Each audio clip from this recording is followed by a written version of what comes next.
નમસ્કાર મિત્રો, ભાગ 2નો વિડિયો આપ લોકોએ જોયો હશે. આજે આપણે ભાગ 3 જોશું. 51 કેળવણીનું ધ્યેય ચરિત્ર નિર્માણનું છે. આ વિધાન કોનું છે? Herbert Spencer. 52 ઈશ્વરની સર્વોચ્ચ સત્તામાં વિશ્વાસ કરે છે. સાંખ્ય દર્શન, ન્યાય દર્શન, યોગ દર્શન.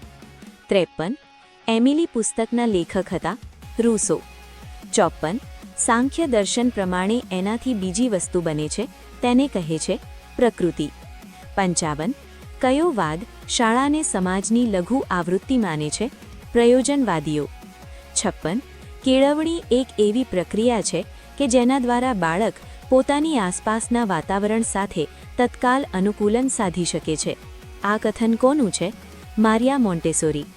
57 યોગ દર્શનમાં જણાવ્યા મુજબ જેને જીવનમાં ઉતારી લેવાથી તે વ્યક્તિનું કાર્ય સિદ્ધ થાય છે તે ઓળખાય છે સત્ય. 58 શિક્ષણના કયા ક્ષેત્રમાં પ્રકૃતિવાદનું યોગદાન સૌથી મહત્વનું છે? શિક્ષણની પદ્ધતિઓ. 59 આત્મા અને પરમાત્માનું મિલન કરાવનાર શાસ્ત્ર કયા નામથી ઓળખાય છે? યોગ.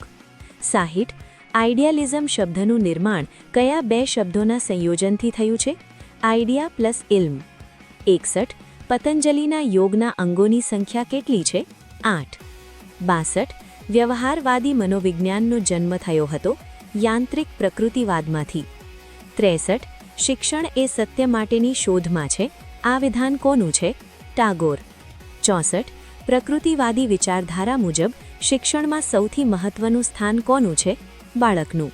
65 સાંખ્ય દર્શન પ્રમાણે વિકારોની સંખ્યા કેટલી છે? 12. 66 હું કદી શીખવતો નથી, શીખવા માટેના સંજોગો પેદા કરું છું, વિદ્યાર્થી જાતે શીખે છે. આ કથન કોનું છે? Albert Einstein. 67 રૂસોનું પ્રસિદ્ધ પુસ્તક એમિલી 5 ભાગમાં વહેંચાયેલું છે. તેણે કયા ભાગમાં સોફી નામની સ્ત્રીના પાત્ર કલ્પના કરી તેમજ તેની શિક્ષણ વ્યવસ્થાની ચર્ચા કરી છે? 5માં. 68 સાંખ્ય દર્શનમાં કપિલ મુનિએ સૃષ્ટિની ઉત્પત્તિ વિષયક તત્વોની સંખ્યા કેટલી ગણાવી છે? 5. 69 જગતને સમજવા, જાણવા મન સૌથી ઉપર છે. આ માન્યતા કયા વાદની છે? આદર્શવાદની. 70 અધ્યાપકનું મુખ્ય કાર્ય પડદા પાછળ રહી કામ કરવાનું છે. આ માન્યતા ધરાવે છે પ્રકૃતિવાદીઓ. 71 ચરક સંહિતા વચ્ચે સંબંધિત છે યોગ દર્શન. 72 કોણ પ્રકૃતિવાદી નથી? એરિસ્ટોટલ. 73 આદર્શવાદીઓ પોતાને કોઈ પદ્ધતિ વિશેષના અનુયાયી ન માનતા પોતાને પદ્ધતિઓના નિર્માણ અને નિર્ધારણ કરતા માને છે. આ કથન કોનું છે? બટલરનું. 74 કયો વાદ સામાજિક સહકારની સરખામણીએ વ્યક્તિગત હકો પર વધુ ભાર મૂકે? પ્રકૃતિવાદ. 75 સાંખ્ય દર્શનમાં સાંખ્ય શબ્દનો અર્થ શું હશે? પદાર્થના ગુણદોષોની શોધખોળ. 76 શાળા એક બગીચો છે, શિક્ષક એક માળી છે અને બાળક એક છોડ છે. પ્રસ્તુત વિધાન કોનું છે? ફોબેલનું. 77 સાંખ્ય સૂત્રાણીના રચયિતા કોણ હતા? પતંજલિ. 78 ભારતીય દર્શનશાસ્ત્રમાં સૌથી પ્રાચીન દર્શન કયું હોવાનું મનાય છે? યોગ દર્શન. 79 યોગ સૂત્રના રચયિતા કોણ હતા? પતંજલિ. 80 જ્હોન ડ્યુઈએ પ્રયોજનવાદના કયા સ્વરૂપનો સ્વીકાર કર્યો હતો? જૈવિક પ્રયોજનવાદ. 81 પ્રકૃતિની પાછળ ચાલો. આ વિધાન કોનું છે? રૂસો. 82 કયા વાદે અધ્યાપક એટલે કે શિક્ષકને સૌથી મહત્વનું સ્થાન આપ્યું છે? આદર્શવાદે. 83 સાંખ્ય દર્શન પ્રમાણે પુરુષ દર્શાવવાનું માનવામાં આવે છે નિષ્ક્રિય.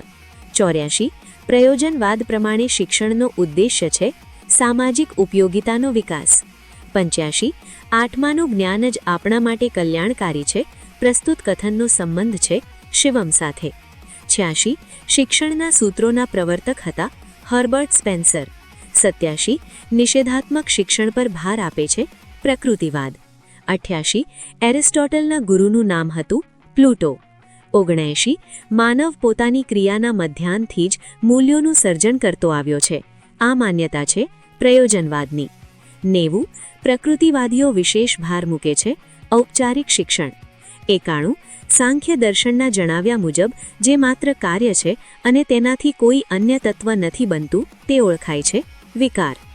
92 નાસ્તિ સાંખ્ય સમમ જ્ઞાનમ આ વિધાન કોણે કહ્યું છે? ભગવાન શ્રી કૃષ્ણે.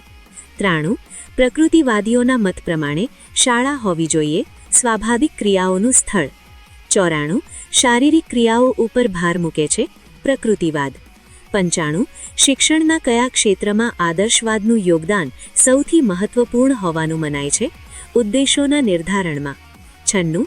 શિક્ષણ બાળક માટે છે, બાળક શિક્ષણ માટે નથી. આ વિધાન માન્યતા કયા વાદ સાથે સંબંધ ધરાવે છે? પ્રયોજનવાદ સાથે. 97.